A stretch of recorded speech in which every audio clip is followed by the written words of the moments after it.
ये लोग हमें सिखाएंगे राष्ट्रवाद, ना ही सिखाए तो बच्चा रहेगा। कि ऐसा है, सरकार बहुत सी चीज़ें खुद अपने मुंह से कहती है और बहुत सी ऐसी चीज़ें हैं जो दूसरों के मुंह से कहलवाती है। मैं मानती हूँ कि ये सरकार के डर का प्रतीक है कि तो बंगाल में फर्क पड़ेगा।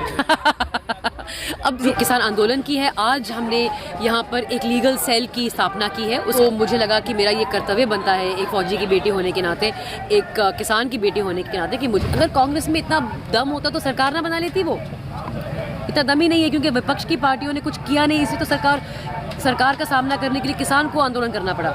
अगर विपक्ष ने अपनी ड्यूटी निभाई होती तो बात यहाँ तक नहीं पहुँचती। क्योंकि विपक्ष ने अपनी ड्यूटी नहीं निभाई, जब ये कानून पास किए जा रहे थे, क्यों नहीं आंदोलन किया विपक्ष की पार्टियों ने इकट्ठे होकर? रोका था किसी ने उनको? क्यों नहीं किया?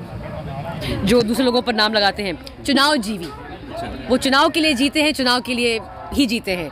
तो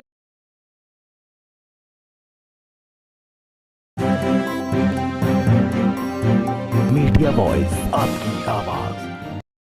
मैम, सबसे पहले तो हम आपसे ये जानना चाहेंगे, जहाँ एक तरफ सरकार ये बोल रही है कि ये किसान नहीं है, इनको परजीवी बताया जा रहा है, दूसरी तरफ बॉलीवुड भी चुप है, तो ऐसे में आपके में क्या ऐसी बात हुई जो आप यहाँ पे आके समर्थन करने के तैयार हो गई? मैं तो किसान आंदोलन के साथ शुरू से जुड़ी हुई हूँ और उसका बहुत आसान सा जवाब है कि क्यों जुड़ी हुई हूँ। वो इसलिए कि मैं एक किसानी परिवार से हूँ और मैं एक फ़ौजी परिवार से हूँ, और अधिकतर लोग जो फ़ौज में जाते हैं वो किसानी परिवारों से जुड़े होते हैं। और जब मुझे देखने को मिला कि अलग अलग तरीके से इस आंदोलन को बेबुनियाद इल्ज़ाम लगाकर बदनाम किया जा रहा है, इसे तोड़ने की कोशिश की जा रही है, तो मुझे लगा कि मेरा ये कर्तव्य बनता है एक फ़ौजी की बेटी होने के नाते, एक किसान की बेटी होने के नाते, कि मुझे यहाँ पे आके इनके समर्थन में खड़े होना है। रही बात किसान आंदोलन की है, आज हमने यहाँ पर एक लीगल सेल की स्थापना की है। उसका उद्घाटन किया है राकेश टिकायत जी और मैंने, और 2-3 और हमारे यहाँ वरिष्ठ नेता थे। और ये लीगल सेल की स्थापना वासु कुकरेजा जी के नेतृत्व में की गई है, और ये की गई है उन किसानों के लिए जिनके ऊपर दबाव डाला जा रहा है केसों के साथ, नोटिस के साथ, कि अलग अलग इस प्रकार के धाराएं लगाई जा रही हैं जिनकी समझ शायद नॉर्मल इंसान को नहीं होती। तो उनकी सहायता के लिए, ताकि हरासमेंट टैक्टिक्स जो यूज़ किए जा रहे हैं उनको किस तरीके से कानूनन कार्रवाई करते वक्त किसानों के पास हमेशा एक एडवोकेट अवेलेबल हो, वो लीगल सेल हमने आज ये शुरू किया है। मैं ये भी जानना चाहूँगा, जहाँ एक तरफ लोग आ रहे हैं, आप आए किसानों के समर्थन में, दूसरी तरफ किसानों को दबाने की कोशिश की जा रही है, इंटरनेट बंद कर दिया गया, पानी की सेवा बंद कर दी गई, बॉर्डर लगा दी गया, चारों तरफ कीलें लगा रखी हैं, इसको आप किस तरीके से देखते हैं? जब एक सरकार अपने ही नागरिकों पर इस तरीके का, मैं अत्याचार नहीं कहना चाहूँगी पर और कोई शब्द नहीं है, जब इस तरीके का व्यवहार सामने लेकर आ रही है, तो आपको ये अंदाज़ा होना चाहिए कि सरकार भयभीत हो चुकी है। मैं मानती हूँ कि ये सरकार के डर का प्रतीक है कि सरकार इतना कुछ कर रही है कि वो इस आंदोलन को कुचलना चाहती है, दबाना चाहती है, तोड़ना चाहती है। लेकिन तमाम बड़े चेहरे हैं, जैसे बॉलीवुड की बात कर ले, सचिन, ये अक्षय कुमार हो गए, कंगना रनौत, तमाम बड़े चेहरे किसान आंदोलन के खिलाफ हैं। देखिए, अब किनका ज़मीर क्या उन्हें कहता है और उनका क्या जज्बा है, उसके बारे में तो मैं कुछ नहीं कह सकती। मैं सिर्फ अपनी बात कर सकती हूँ, कौन खिलाफ है, कौन साथ है। देखिए, ऐसा है, सरकार बहुत सी चीज़ें खुद अपने मुंह से कहती है और बहुत सी ऐसी चीज़ें हैं जो दूसरों के मुंह से कहलवाती है। अब कौन क्या कहलवाए, किसके ज़रिए क्या कहलवाया जा रहा है, ये आपको सोचना पड़ेगा।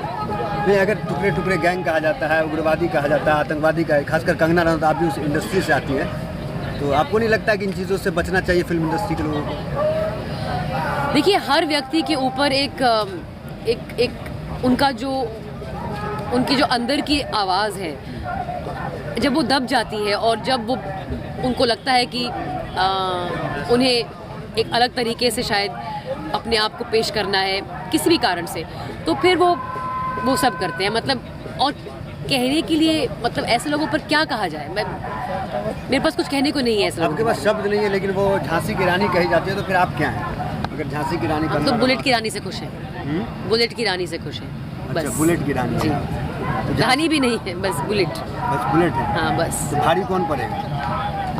मुकाबला ही नहीं है उनके साथ, तो भारी बनने का मतलब क्या है? ये मुकाबले की बात राष्ट्रवादी नहीं लोग है। माने जाते हैं, आप लोग को तो टुकड़े टुकड़े गैंग के लोग कहा जाता है। देखिए, इसी आरोप से तो हम यहाँ आके पहुँचे हैं। हमारे परिवार ने, हमारे पूर्वजों ने 150 साल सरकार की यहाँ पे सेवा की है, देश के लिए लड़ाई लड़ी है। एक एक लड़ाई जो इस देश में लड़ी गई है उसे मेरे परिवार ने, मेरे दादाजी ने, मेरे पिताजी ने, मेरे ताऊजी ने लड़ी है। अब ये लोग हमें सिखाएंगे राष्ट्रवाद, ना ही सिखाए तो बच्चा रहेगा।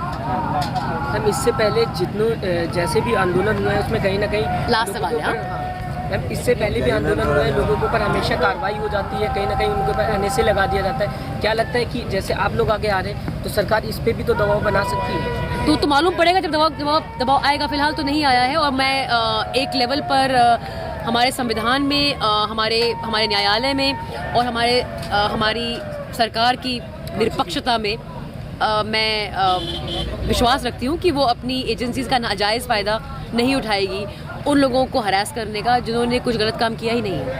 मैम मैं लास्ट आपसे पूछना चाहूँगा कि आप जनता को बताएं कि आपको यहाँ पे कैसा लगा, और जो लोग सोच रहे हैं कि ये किसान नहीं है उनको आप क्या मैसेज देना चाहेंगे? अगर किसान नहीं तो फिर कौन है? किसके पास, मतलब कौन ही अपने इतने महीनों से अपने घर छोड़कर सर्दी में, अब तो गर्मी भी शुरू हो रही है, यहाँ बैठेगा? क्यों करेगा कोई? ये इस तरीके के ये तो बोला जा रहा है ना कि ये तो कांग्रेस बोला से- जा रहा है।